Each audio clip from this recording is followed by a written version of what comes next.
नमस्ते। वेद की पाठशाला में आपका स्वागत है। आज की कहानी का नाम है बुद्धिमान बंजारा। तो चलिए प्रारंभ करते हैं। एक बंजारा था।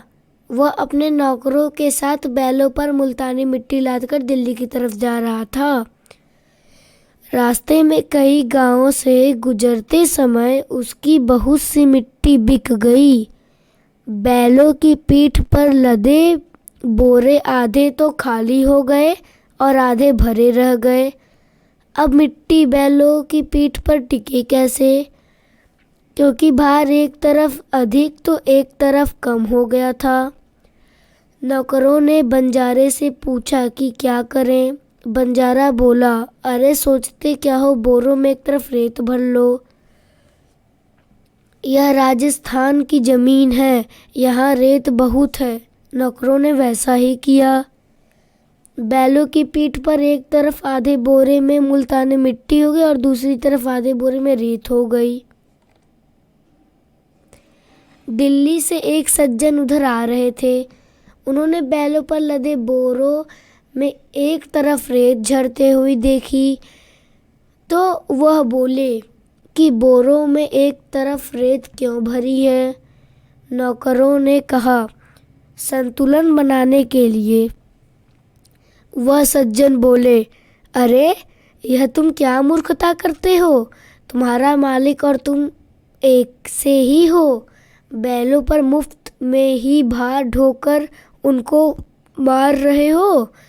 मुल्तानी मिट्टी के आधे आधे दो बोरों को एक ही जगह बांध दो तो कम से कम आधे बैल तो बिना भार के खुले चलेंगे।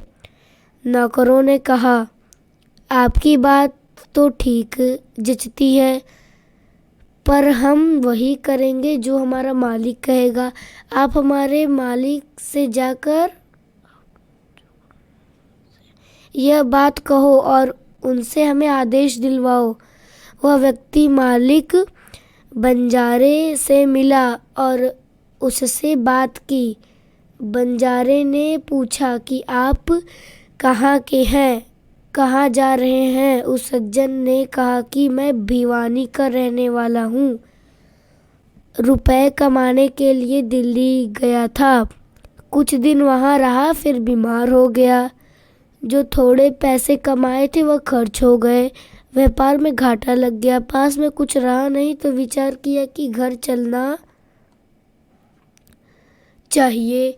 उसकी बात सुनकर बंजारा नौकरों से बोला कि इनकी सम्मति मत लो, अपने जैसे चल रहे हैं वैसे चलो। इनकी बुद्धि तो अच्छी दिखती है पर उसका परिणाम ठीक नहीं निकलता।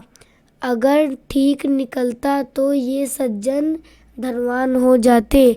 हमारी बुद्धि भले ही ठीक ना दिखे पर उसका परिणाम ठीक होता है। मैंने कभी अपने काम में घाटा नहीं खाया।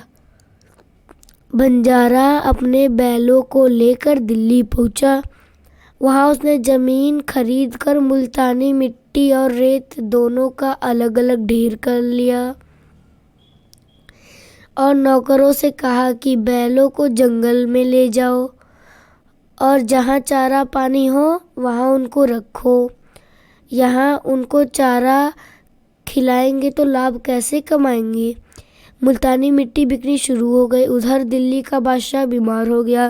वैद्य ने सलाह दी कि अगर बादशाह राजस्थान के धीरे रेत के टीले पर रहे तो उनका शरीर ठीक हो सकता है। रेत में शरीर को निरोग करने की शक्ति होती है, अतः बादशाह को राजस्थान भेजो। बादशाह का मंत्री बोला, राजस्थान क्यों भेजें, वहाँ की रेत यहीं मंगा लो। बादशाह बोला, ठीक बात है, रेत लाने के लिए ऊँटों को भेजो। मंत्री बोला, ऊँट क्यों भेजें, यहीं बाजार में रेत मिल जाएगी। बाजार में कैसे मिल जाएगी, अरे यह दिल्ली का बाजार है, यहाँ सब कुछ मिलता है। मैंने एक जगह रेत का ढेर लगा हुआ देखा है अच्छा, तो फिर जल्दी रेत मंगवा लो। बादशाह के आदमी बंजारे के पास गए और उससे पूछा कि रेत का क्या भाव है।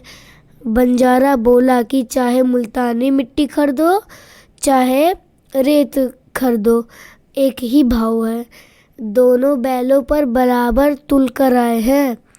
बादशाह के आदमियों ने वह सारी रेत खरीद ली।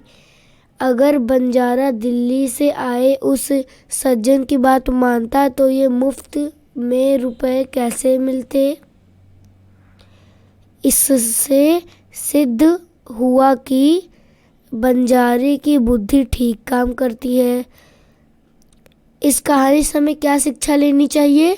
इस कहानी से हमें यह शिक्षा लेनी चाहिए कि जिन्होंने अपनी वास्तविक उन्नति कर ली है, जिनका विवेक विकसित हो चुका है, जिन्होंने तत्व का अनुभव हो चुका है, अपने दुख संताप अशांति आदि को मिटा दिया है, ऐसे संत महात्माओं की बात मान लेनी चाहिए, क्योंकि उनकी बुद्धि का परिणाम अच्छा हुआ है।